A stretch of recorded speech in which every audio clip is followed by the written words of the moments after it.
Wonder something's telling me not to go tonight.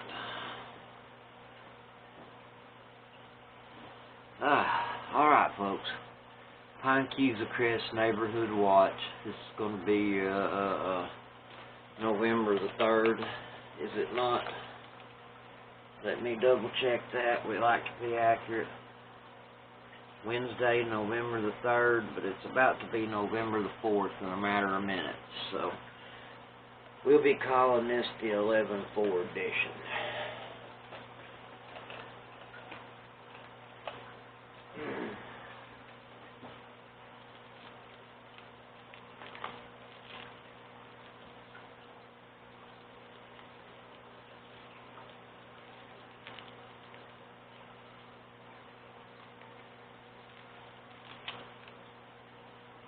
Let's see, what am I looking for? Oh yeah. We moved our car back into the garage. Just for the time being. I'm still working on my daughter's car. Don't get me wrong. For those of y'all that want to keep up with that, I'll probably be talking about that mostly on the Murder Tacoma channel, because I'll be reviewing products I get for her car. And ready? Oh, let me secure my lucky pennies.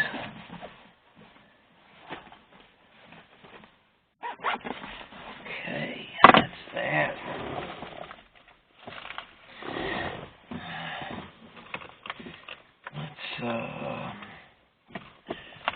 Get all our, double check all of our cameras here, make sure we're rolling wide open here, because I don't want to underestimate to you guys how important documenting what you do is, not just because you want to be able to have a YouTube channel, but the reason this is so important is because you want to be able to prove you did or didn't do something. Because you know, you start out, you're driving down the road, some guy's riding your ass. So you grab your video camera, you stick it up in the back window, and he's got a radio because he's driving a wrecker or a dump truck or whatever, and the next thing you know, you call in, or worse, the police are behind you. And this guy's told the police you're pointing something at him, and you think it could be a gun. You're not sure. That's how people inadvertently use the police to do their dirty work. He knows damn well I wasn't pointing a gun at him, and that's never happened to me. But it has happened to gun owners all across the good old U.S. of A. And you know, sometimes police officers are in too much of a hurry to make an arrest. These are police officers that are responding. They're not investigators. Nobody says anything, and a lot of times. Occasionally you get a good smart officer, but most of the time, nobody even stops and says, well, what color was the gun? Was it big? Was it small? Was it a semi-automatic? Was it an automatic? Because nobody really cares. Because you're just another number on his arrest for the month.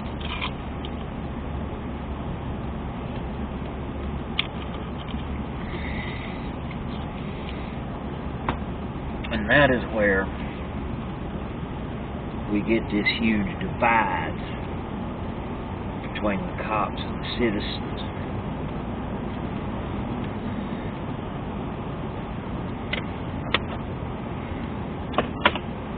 Guys, you've got to remember, the same people you're policing are your friends and your neighbors. Don't police them. Get them some help if they need some help.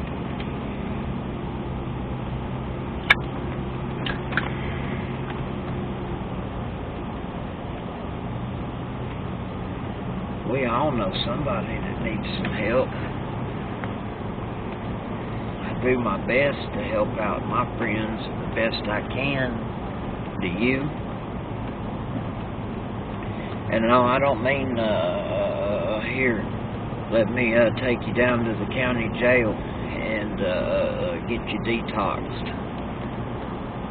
Nobody wants that kind of help, my friend. That hurts. That's like me saying, hey, let me hold this fire to your feet until eventually it'll quit hurting, because all your nerves will be seared and burned. No, seriously, dude, that's exactly what it's like. It hurts, and it's traumatic. Some people do handle it better than others.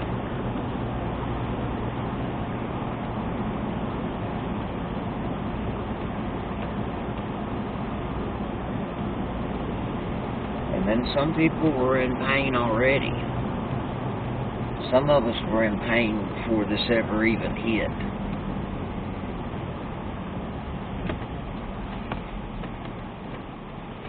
And what I do for my pain is none of nobody's damn business.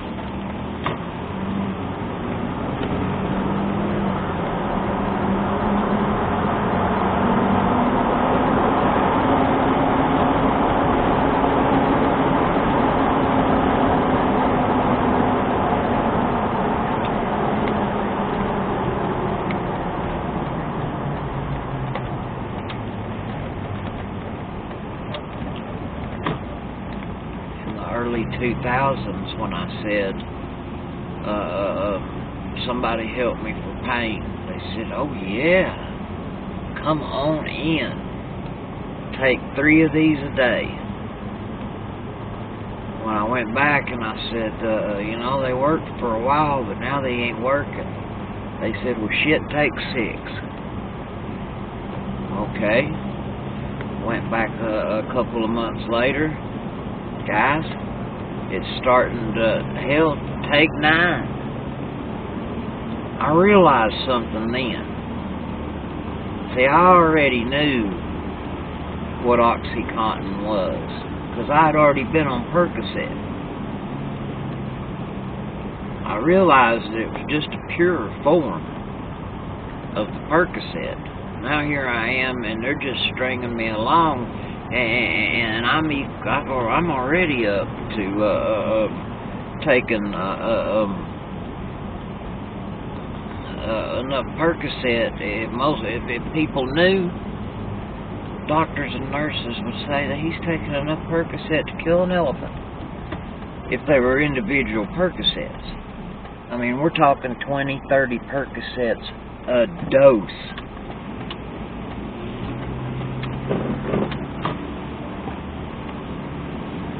So I got away from it, tried to, ended up on methadone for quite a while, got in a little trouble, and then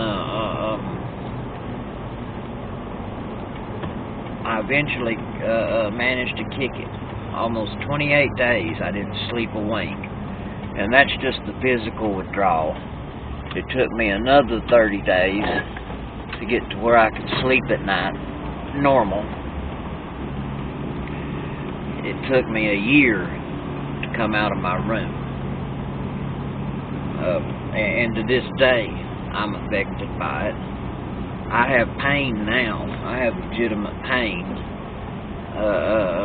and now I go into a doctor and they say, can you pass a drug test? I say, hell no. What do you think? I'm scraping and scripting and doing what I can to get by for the last 15 years.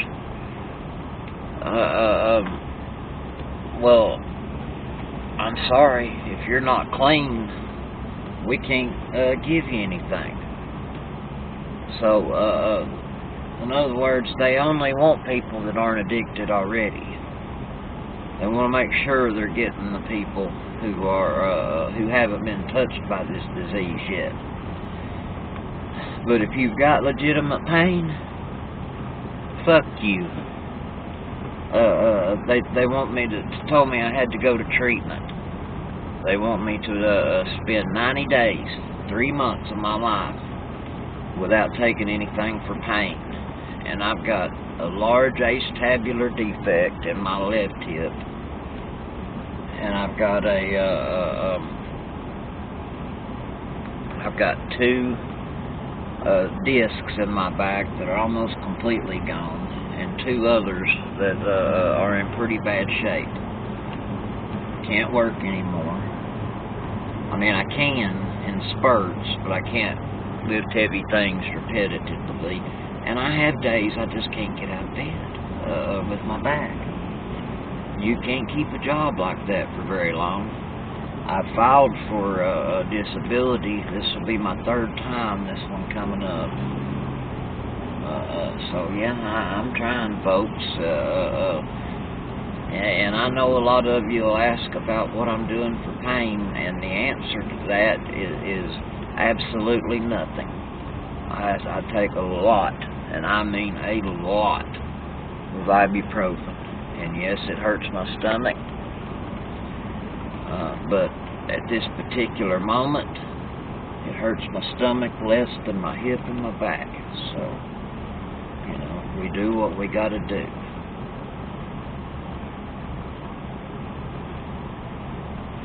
So that's my story. That's why I'm out here doing this.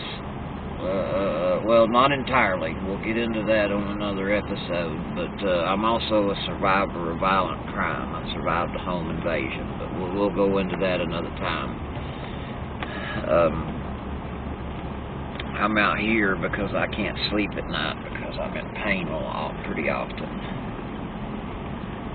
So, yeah. Don't think I'm out here trying to chase down any criminals. I would consider giving some chase as long as it was safe. If I could try to get a tag number or something, if I saw somebody, you know, doing something to one of you guys' houses, I would definitely try to get all the information I could. But guys, even if I wanted to, I couldn't get out here and chase somebody down. But more importantly, I can't. I'm not empowered with that. I've actually studied what I can and can't do, and I may sound like that raving lone idiot, but I at least do try and research. I make mistakes just like everybody else, but I try to err on the side of caution at least.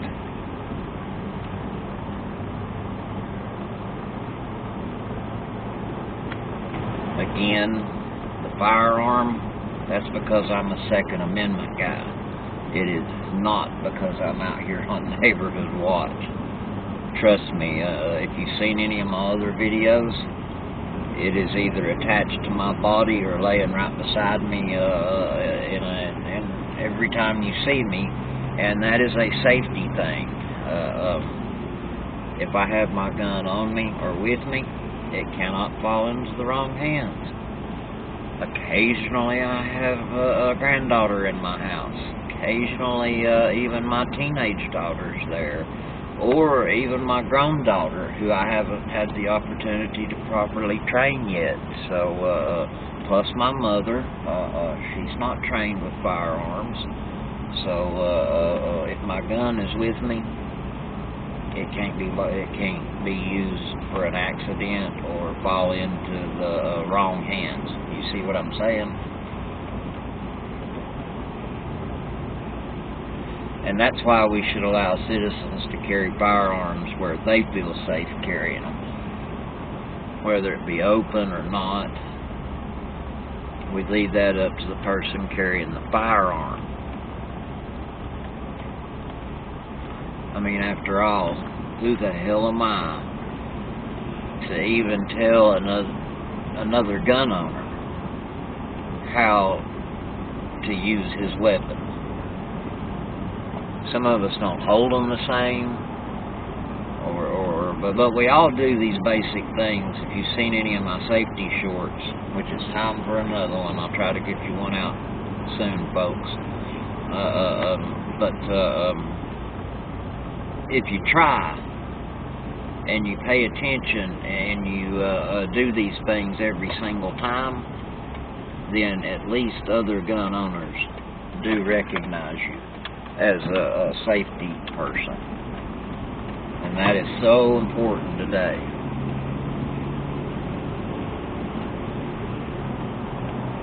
Let me squeeze this in while we're talking.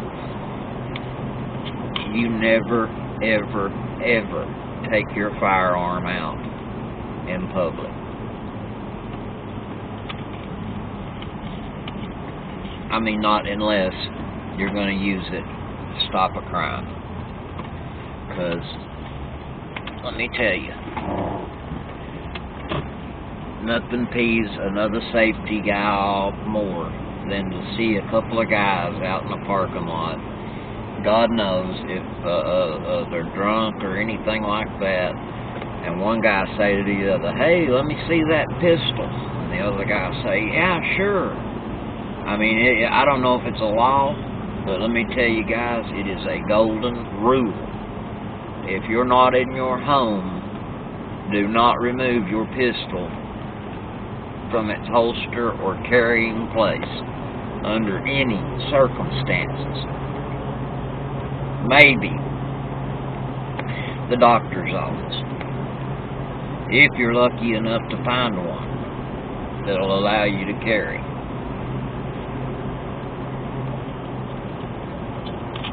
That's why I never go to the doctor.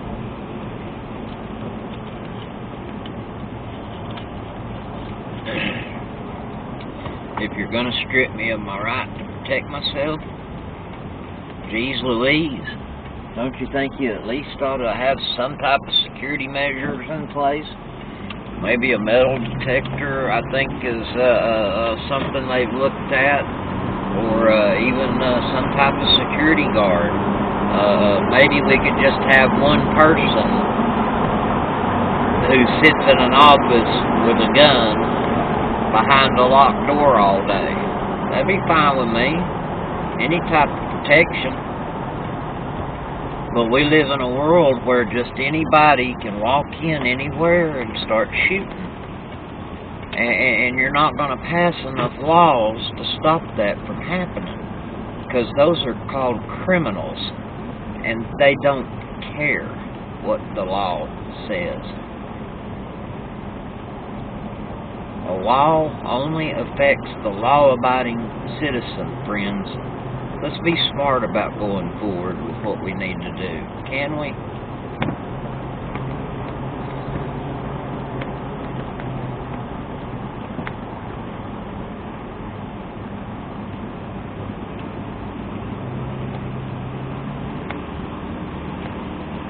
Guys, it looks like we're about to wrap up another version of Pinecusicrest Neighborhood Watch. I hope everybody's home, safe in bed. And I don't know if it's because y'all are watching or not, but I do appreciate the neighbors that have been turning lights on or accidentally leaving them on or whatever. It sure does make it easier to see. I mean, I've got some decent lights on the truck that fan out pretty well, but, you know, it's just impossible to see up there unless you guys help me out a little bit.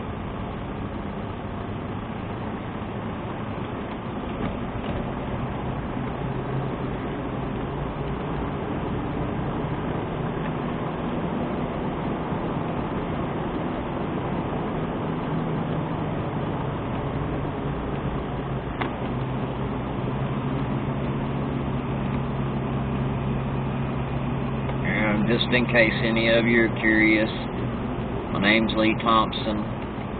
You see where I'm about to turn in here? It's It's right after 588. It's actually 777 Pinecrest. But it's the big house on the corner, right across from Lincoln Felter Lane. Please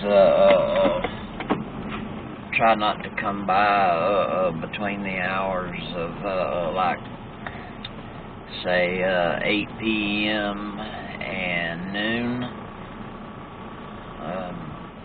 Number one, I'll probably still be in bed. That's why I'm up doing this, because I'm an insomniac.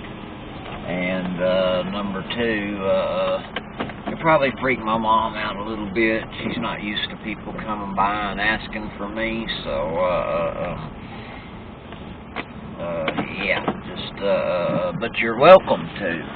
The signs are merely to the no trespassing signs merely are a libelous thing. I do want to say, if you could come on my property, you come here at your own risk. There's a few rabbit holes out there in the yard. Be careful. I advise you stick to the pavement. If you come to my house, you are on video camera. I could be wrong, but I do not believe there is like maybe even a square foot of property that you are going to hide on.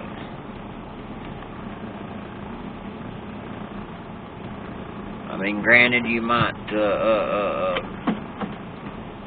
get behind something and hide, but I will have a recording of you going there. So yeah, let's just try to keep it friendly up here, guys. Thank you. Y'all have a good evening. Come go with us now, you hear?